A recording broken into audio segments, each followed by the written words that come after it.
আমাদের চ্যানেলের ভিডিও পেতে লাইক সাবস্ক্রাইব করে সাথে থাকুন। সবাইকে করতে পারি। অসংখ্য ধন্যবাদ। পাকিস্তানও তো বিক্রি করে আমাদের কাছে, মায়ানমারের পেঁয়াজ আছে, যে কোনো জায়গা থেকে আমরা পেয়ে যাব, আমার টাকা আছে আমি পেয়ে যাব, ঠিক আছে। কিন্তু ভারতের বিক্রি করার জন্য খুব বেশি স্পেস আছে এমনটা না, কিন্তু এমনটা না। হ্যাঁ, এবং এখন একবার পাকিস্তানের জাহাজ আসছে বাংলাদেশে, দফায় দফায় আরও আসতেছে, আরও আসতেছে, আরও আসবে। আপনাদেরকে বলি যে বাংলাদেশের সামরিক ক্ষেত্রে আমাদের তো মানে অস্ত্র তৈরি কারখানা আছে, আমাদের সামরিক বাহিনী সম্ভবত নিয়ন্ত্রণ করে। এই অস্ত্র তৈরি কারখানার মানে এই যে বন্দুক, AK-47 রাইফেল বা যে যে জিনিস সরকারিভাবে তৈরি করা হয়, এগুলো তো সব আমরা তৈরি করতে পারি না, কিছু কিছু জিনিস মানে কিনে আনতে হয়, ঠিক আছে। আমি সরকারকে উদ্দেশ্য করে বলবো, পাকিস্তানের যেই আপনার হলো অস্ত্র তৈরির সক্ষমতা, বাংলাদেশের আপনার হলো সক্ষমতা হচ্ছে অনেক বেশি, এবং তারা এমনি একটা কামারশালা, সেখানেই একটা বন্দুক, অস্ত্র, AK-47 রাইফেল তারা বানিয়ে ফেলে।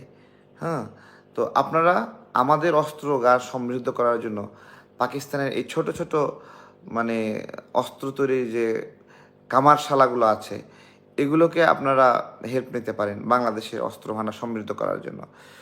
শুধু তাই না, আমি তো মনে করি যে রাষ্ট্র হিসেবে বাংলাদেশ তার সার্বভৌমত্বর যেহেতু সংকট তৈরি হয় মাঝে মাঝেই, ভারত যেহেতু ষড়যন্ত্র করে, আমাদের অ্যাটমিক পাওয়ারটা পাওয়া খুবই জরুরি।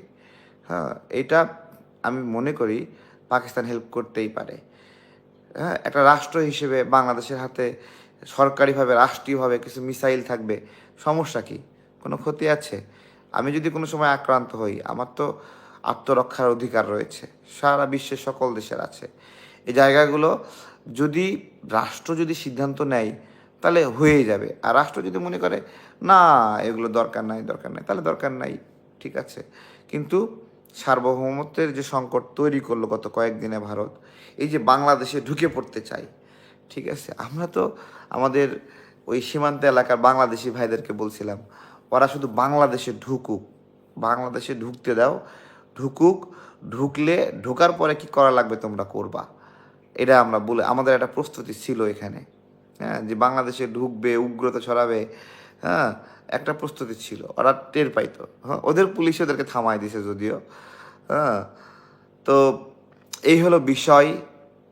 ভারতের আগ্রাসন বিরোধী লড়াইয়ের একটা আপডেট বলবো। এই আপডেটটা হলো শুক্রবারে 3:30টায়, শুক্রবার 3:30টায় গণমিছিল হবে ভারতের আগ্রাসনের বিরুদ্ধে। আমরা এই আগ্রাসনগুলোর স্থায়ী সমাধান চাই। আমি আজকে জনাব তারেক রহমান স্যারকে ধন্যবাদ দেব এবং ভালোবাসা জানাই।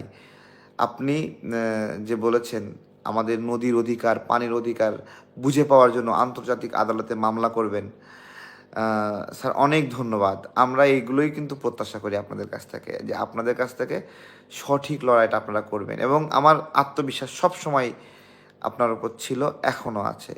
এইটা কিন্তু হলো গণতন্ত্রের মা বেগম জিয়া, তারও সিদ্ধান্ত ছিল যে আন্তর্জাতিক আদালতে উনি পানির হিস্যার জন্য মামলা করবেন, বিশেষত তিস্তার পানির হিসাব। এবং এই ঘোষণা দেওয়ার পরেই কিন্তু উনি আর মানে ক্ষমতায় থাকতে পারলেন না। আওয়ামী লীগ অস্বস্তি শুরু করলো, ভারতীয় ষড়যন্ত্র শুরু হলো, 1/11 ঘটনাগুলো আসলো, এগুলো সেই অসমাপ্ত চাহিদা, এটা জনাব তারেক রহমান স্যার আপনাকে এটা পূরণ করতে হবে। আমি বিশ্বাস করি আপনারা এটা পারবেন, আপনাদের সেই ফিটনেস রয়েছে বাংলাদেশে একটা মানে শক্তিশালী দল হিসেবে।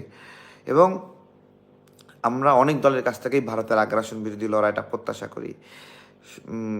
ভারত বিষয়ে আসলে তারা পারছে না, আমরা হতাশ হয়ে গেছিলাম।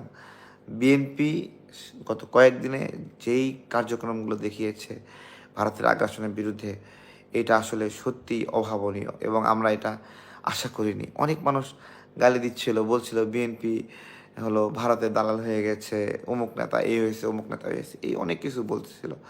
জাস্ট একটা সঠিক সময় সঠিক পদক্ষেপ নিয়ে নিজেদের জাত চিনাইছেন। এর আগে আপনার হলো একটা নিউজ হয়েছিল, ভারতের পিঠে খালেদার চাবুক।